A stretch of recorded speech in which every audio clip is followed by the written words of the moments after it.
Hi House and Home, I'm Shaunn Lipsey of Shaunn Lipsey Co, and welcome to one of our recent renovations in the heart of Toronto.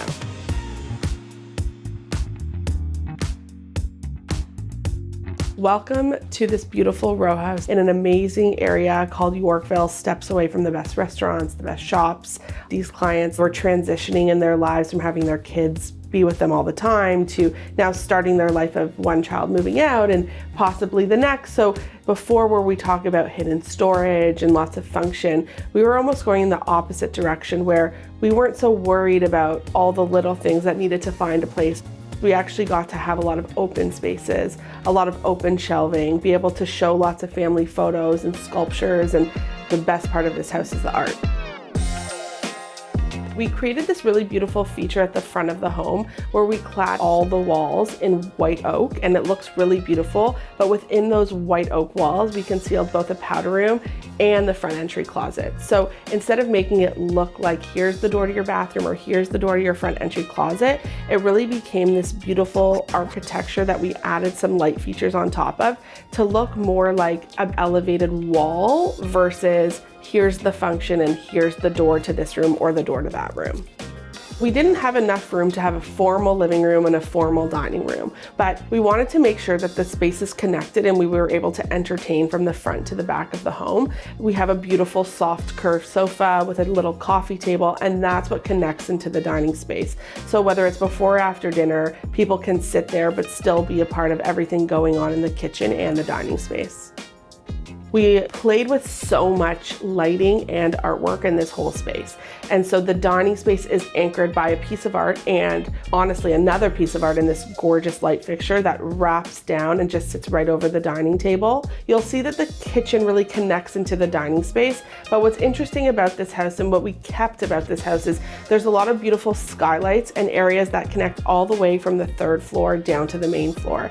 So what we did was we bought this beautiful light fixture that actually starts on the third floor, and you'll see it in a little window, goes down into the second floor bathroom and then into the main floor kitchen area.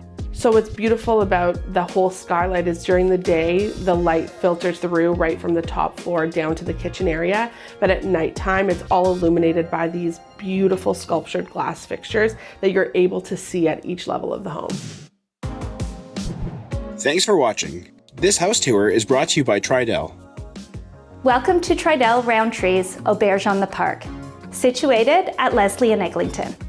This master plan community overlooks the natural beauty of Sunnybrook Park. Auberge blends elegant design with modern comforts, enjoying spacious suites, resort-style amenities, and breathtaking park views. All just minutes from transit, shopping, and Toronto's vibrant core.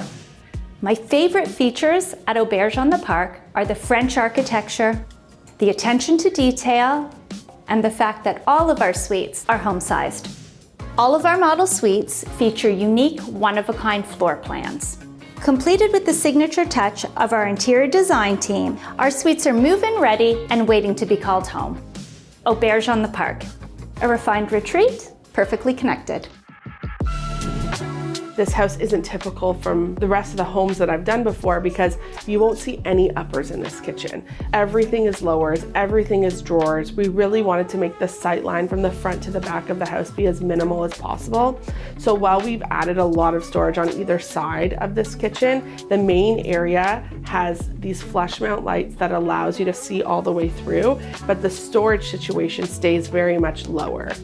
We've included tons of features like wood and painted MDF, but we've also added extra features into this kitchen where we micro-cemented the entire hood. So we're trying to bring the warmth from all different tones, and you'll see that also at the back of the house with raw stone so that it felt really, really warm and cozy as well. We tried to really merge the two situations. So we created a separate area only by having this beautiful marble arch that separates the kitchen to this family room area, but not have any doors that close it that made it feel completely off to the rest of the space. Originally, this acted as both the eating area and the family room area, but we thought it was really important to create just a cozy family room space. We fully blew out the back wall and we wanted to really have wall-to-wall glass, create way more light coming in and out of the space. And one of our favorite parts about this whole house was this backyard oasis. So here you are in the heart of the city thinking you're not gonna have green, you're not gonna feel like you're tucked away in any urban area, but that's the opposite of what you feel here. There's tons of green back here. We've oversized a couch and fire table for the family. And again, it's all sliding doors for that indoor-outdoor living so that we can connect even the backyard into the main area of the house. The second floor really lends itself to just being the master area. We really wanted everything to just feel super cozy. We had to create storage ideas here.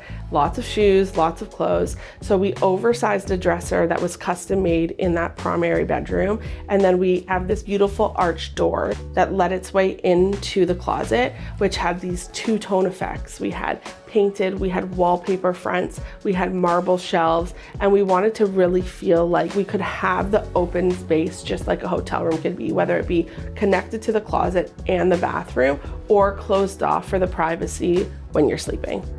The best part of this house is, again, that natural skylight that bled from the top floor down to the main floor. And another area that you really get to enjoy it is in the primary ensuite of this house. There's a big window that sits inside of the bathroom.